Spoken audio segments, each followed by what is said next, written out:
Alright guys, here's the semi-final revision of the code, at least for controlling the actuator on the He351ve. What this is just a test tool and a calibrate tool for the turbo. Test it, you just press and hold the button, it'll count down, you heard the turbo set. It'll run through, and it'll compare the commanded position of the turbo versus the real position of the turbo. And then it'll count up how many times it's been off by more than five position points out of 1,000. So we'll see that rise up, and then if it completes the cycle with less than, I think, 50 discrepancies, then it'll say passed. If it does more than 50, it'll say failed, and you need to calibrate the turbo.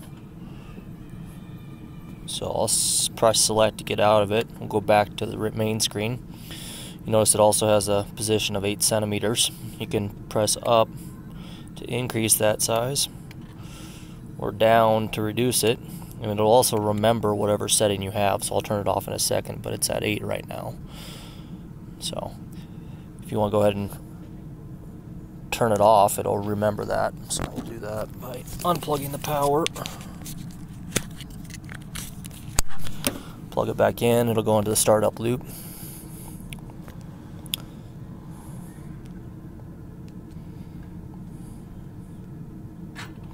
And you'll see it's back at 8 centimeters. So in theory, you could use this to set the position of the turbo and forget it if you wanted to. I don't know why you would, but there you go. Calibrate, same thing, press and hold. It'll count down. If you get to 0, it'll run through, and I'll shut up so you can hear the turbo, but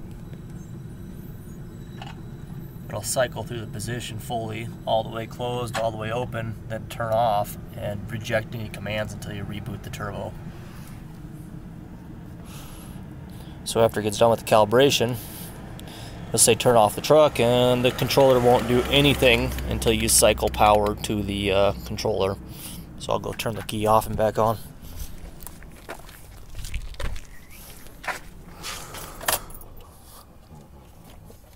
Alright, turn the truck back on.